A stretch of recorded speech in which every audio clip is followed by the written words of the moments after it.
Nous sommes un service qui relève du ministère de l'Enseignement supérieur et de la Recherche, qui est rattaché au ministère des Affaires étrangères.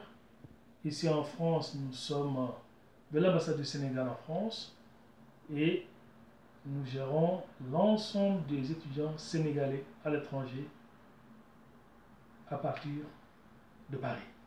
D'accord. Vous intervenez dans combien de pays? Nous couvrons l'ensemble de nos représentations diplomatiques. Aujourd'hui, nous avons en charge des étudiants qui sont dans une quarantaine de pays. D'accord. Aujourd'hui, est-ce que les étudiants sénégalais sont mis dans des conditions telles qu'ils peuvent réussir correctement leurs études et revenir au Sénégal pour le servir? C'est notre ambition, c'est notre objectif. Faire en sorte que l'ensemble des étudiants sénégalais qui sont à l'étranger, qui sont un peu partout à travers le monde, puissent étudier et vivre dans d'excellentes conditions, leur permettant de réussir les études et rentrer demain après-demain au pays pour porter le développement de notre cher pays. Nous y croyons, nous travaillons pour, et c'est la raison pour laquelle nous voulons faire en sorte que la bourse redevienne un véritable levier au service des études, un véritable levier pour la promotion des études. Depuis 2 ans, le ministère en charge de l'enseignement supérieur et de la recherche, le professeur Mary Teuw Niane, a engagé une réforme de l'enseignement supérieur général et des bourses, en particulier sur l'instruction de son Excellence Monsieur le Président de la République. Ce qu'on peut retenir dans cette réforme, c'est faire, comme je l'ai dit tout à l'heure, de la bourse un véritable instrument. Et c'est la raison pour laquelle nous avons misé sur l'excellence. Nous avons misé sur la transparence dans l'attribution de ces allocations d'études. Nous avons misé aussi sur la transparence, comme je l'ai dit, l'excellence, la justice et l'équité. Nous avons mis en place, en ce qui nous concerne, au niveau de cette gestion des étudiants, des instruments qui nous permettent d'accompagner les jeunes qui sont en études à l'étranger. D'accord. Combien de types de bourses vos services cherchent? Quand on parle de bourse, il y a toute une typologie. Parce que même le terme approprié, ce n'est pas forcément les bourses, mais ce qu'on appelle les allocations. D'accord. En parlant d'allocations, il y a les bourses d'excellence, il y a les bourses pédagogiques, il y a les bourses sociales, il y a les bourses de coopération, et il y a ce qu'on appelle les aides d'État. Quand on parle de bourses d'excellence, ces bourses sont attribuées aux jeunes Sénégalais mention bien ou mention très bien ou bien, et qui ont une inscription dans les classes préparatoires. À côté de ces mentions aussi, ces bourses peuvent être attribuées à tout nouveau bachelier sénégalais qui a au moins une distinction au concours général, avec, comme je l'ai dit tout à l'heure, la conditionnalité de l'inscription en classe préparatoire. Ces bourses ont été revues à la hausse. Elles passent aujourd'hui du simple au double. Parce qu'on peut voir que ces bourses étaient de 297,27 € quand on était en province et de 373,5 € quand on était dans la région parisienne. Aujourd'hui, elles passent à 650 €, c'est-à-dire 430 000 francs CFA. Et à côté de l'allocation mensuelle, la bourse est constituée de ce que l'on appelle l'équipement annuel. Et en deuxième année, pour ce jeune qui est en classe préparatoire, nous donnons 750 € de frais de participation au concours pour leur permettre naturellement d'intégrer les grandes écoles. Les bourses de coopération, le Sénégal entretient des relations avec beaucoup de pays. Ces pays peuvent mettre à la disposition de l'État sénégalais un certain nombre de bourses. À ce niveau, nous avons fait le pari. Vu que nous avons un programme qui s'appelle le PSE, nous avons négocié avec ces pays partenaires pour réorienter la bourse en fonction de nos besoins actuels et futurs. De ce fait, l'État met à notre disposition des bourses, mais nous demandons à cet État partenaire, à cet État ami, que nous voulons des bourses dans tel ou tel domaine, parce que ce sont les domaines qui cadrent avec nos besoins et avec notre orientation stratégique basée sur le PSE. l'État il donne ce quota de bourse, paye une partie de l'allocation et nous payons ce qu'on appelle le complément ou la contrepartie. Les bourses sociopédagogiques, donc à défaut de la bourse d'excellence, nous avons des critères qui sont objectifs.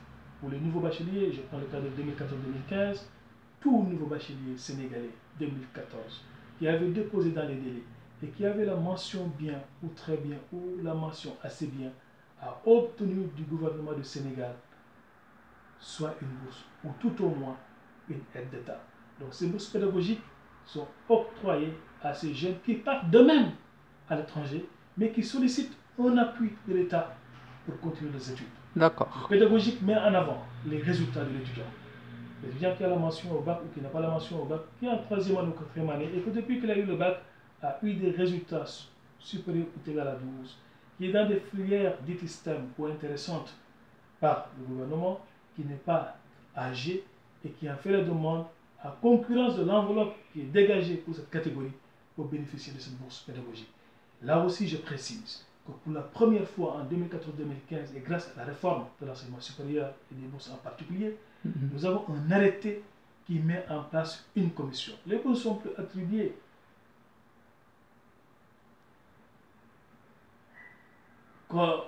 les bourses sont attribuées actuellement, je dirais, pour repréciser ma pensée, en commission. Et cette commission, elle est constituée de plus de une vingtaine de commissaires, où toutes les parties intéressées sont représentées.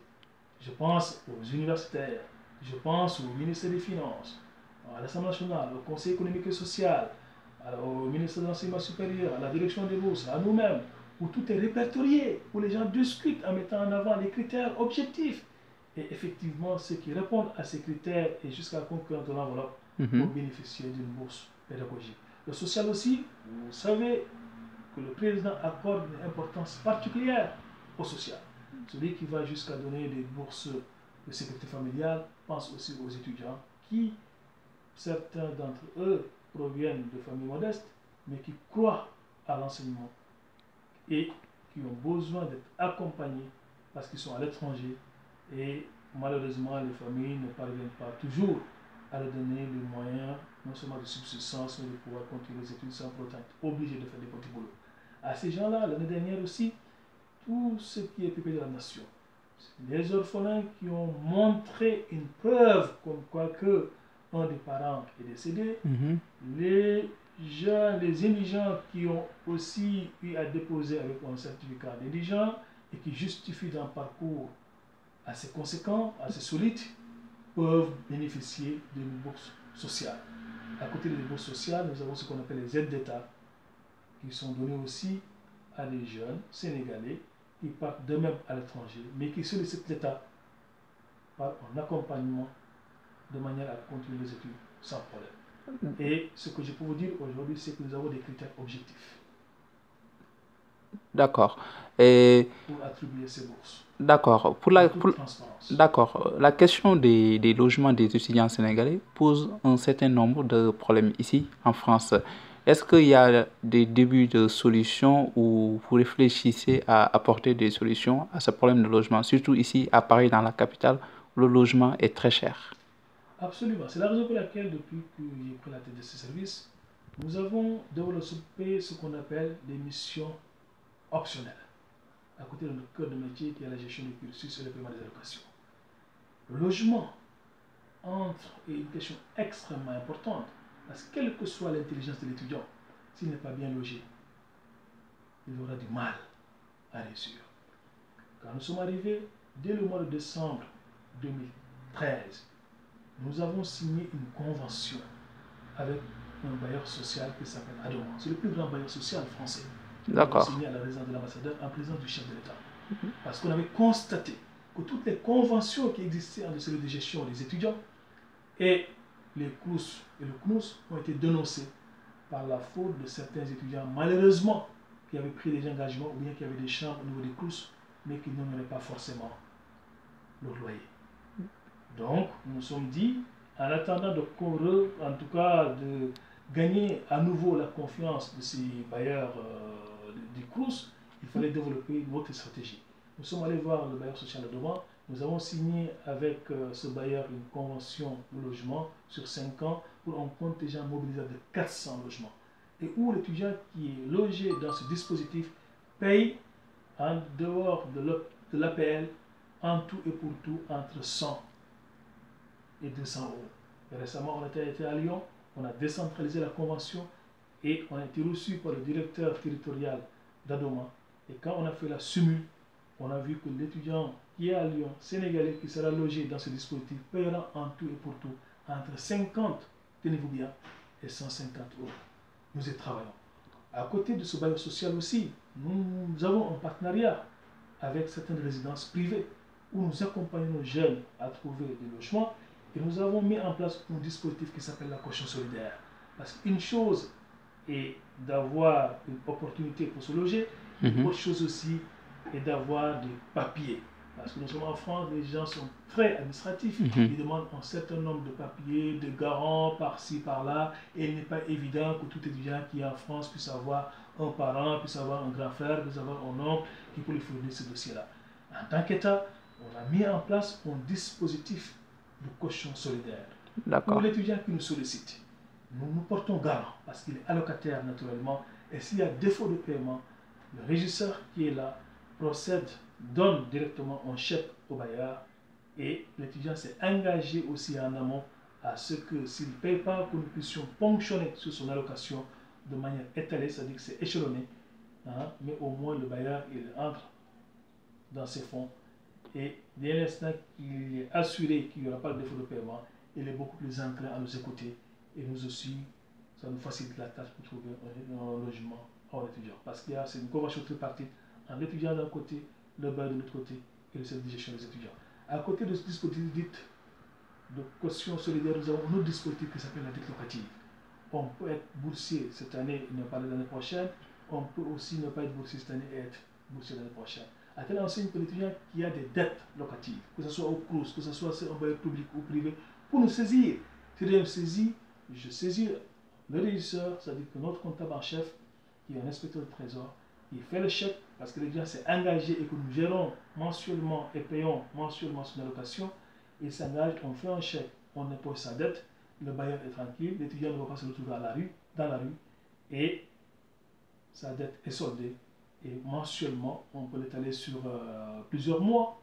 Hein. D'accord. On va fonctionner. Tout cela est fait pour accompagner les étudiants. Parce que je dis une fois de plus, la satisfaction des étudiants, c'est notre raison d'être. Donc, on ne s'est pas uniquement limité sur la question du logement. La question des inscriptions. Nous avons des jeunes qui viennent, mais qui ont trouvé des inscriptions dans des écoles privées qui sont chères. Et souvent, ils font une année, ou même quand ils arrivent, ils ont du mal à suivre parce que la famille ne peut pas toujours payer. Ces jeunes-là, nous les accompagnons pour trouver des inscriptions dans les universités. Ceux qui sont, à la limite aussi, ont perdu une année, 2 années et qui veulent reprendre. Nous avons vraiment un réseau, des universités partenaires que nous pouvons solliciter et accompagner les jeunes à déposer au niveau de ces universités-là pour au moins avoir une inscription dans telle ou telle université. Ça aussi, nous le faisons. L'autre aspect aussi, en ce qui concerne naturellement ces missions optionnelles, c'est la question des stages. Elle se pose avec beaucoup d'acuité. Depuis 2008. Hein, pour trouver un stage aujourd'hui en France, c'est totalement difficile. À telle enseigne que nous faisons des lettres d'appui, nous faisons des mises en relation, et mieux, avec la réforme, nous allons lancer, c'est-à-dire que le dispositif est lancé même parce que le dépôt a été fait, une bourse dite de mobilité, qui est destinée aux étudiants qui sont en Master 2 et en doctorat, et qui peuvent faire une mobilité vers le Sénégal. D'accord. Et ceux qui sont au Sénégal, une mobilité africaine et internationale. Qu'est-ce que j'entends par là? C'est-à-dire l'étudiant qui est en Master 2 en doctorat, s'il est retenu dans le cadre de la mobilité, l'État du Sénégal lui donne un billet d'avion aller et retour.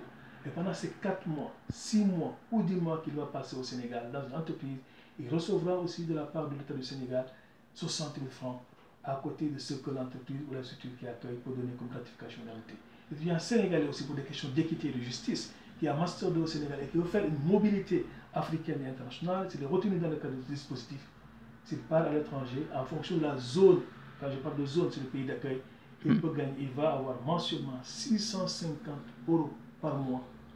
Et ça lui permettra de voir, en termes de bonnes pratiques, ce qui s'est fait à l'étranger et de rentrer aussi pour à la limite se bonifier et continuer ses études et valider son diplôme. Donc, ce dispositif existe à côté naturellement de ce qu'on appelle aussi une bourse doctorale de troisième cycle en alternance, qui est actuellement au nouveau dispositif de bourse, qui est lancé aussi parce que les dépôts sont faits et qui est destiné aux doctorants, mais en co-tutelle. Une inscription au Sénégal et une inscription à l'étranger.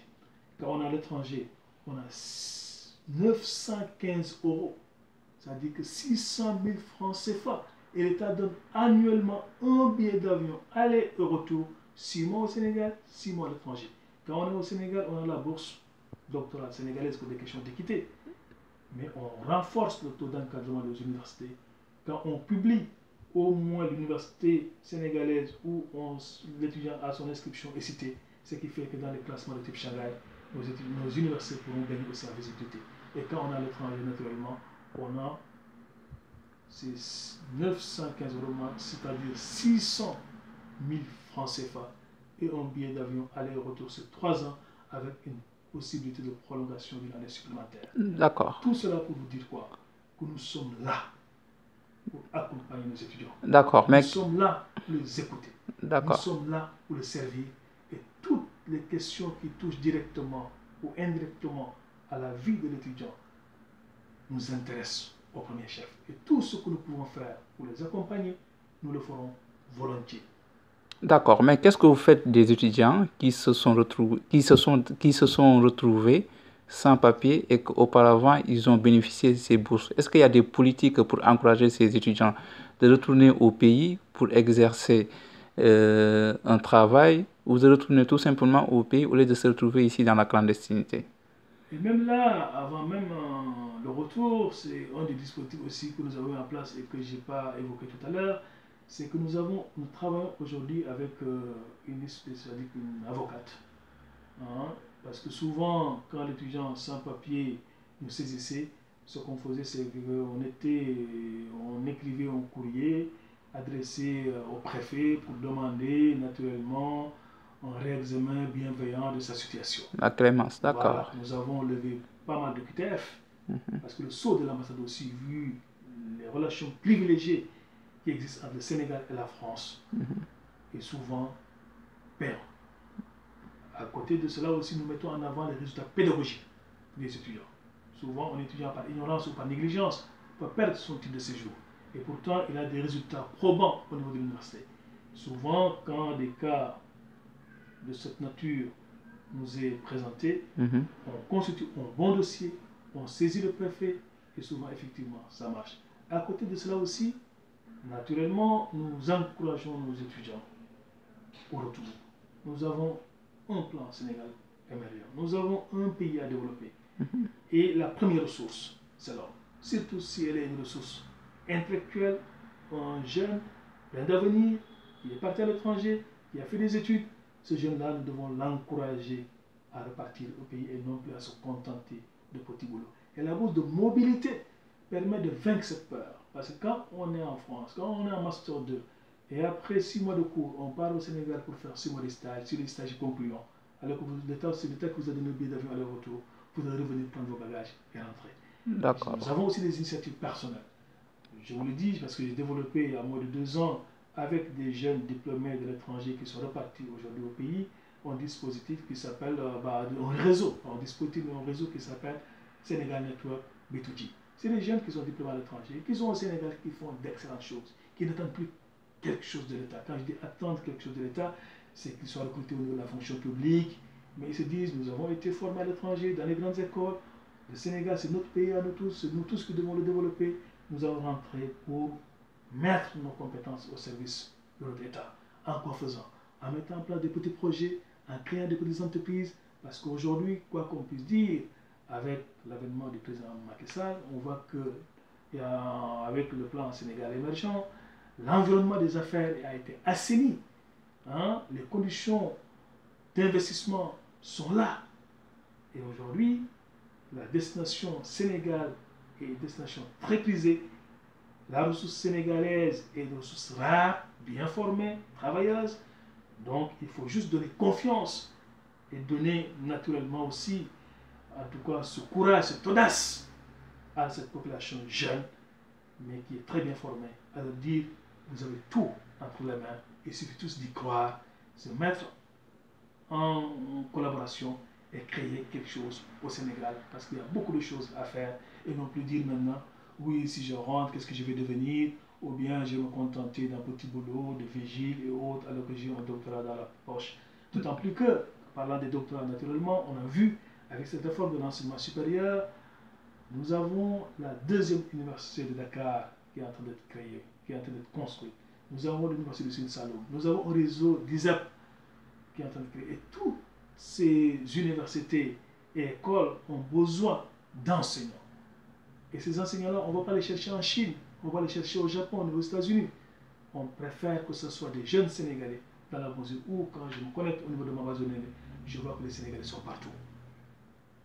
Donc ces doctorants-là, nous lançons un appel solennel. Nous les invitons à rentrer, à postuler, parce qu'il y a des perspectives et que des perspectives heureuses dans le domaine de l'enseignement supérieur. D'accord. Moïse Sarr, je rappelle que vous avez en charge le service de gestion des étudiants sénégalais à l'étranger. Dakar Matin vous remercie et vous remercie surtout de votre disponibilité à nous accorder cette interview exclusive. C'est moi qui vous remercie et à votre service. Merci, Monsieur Sarr.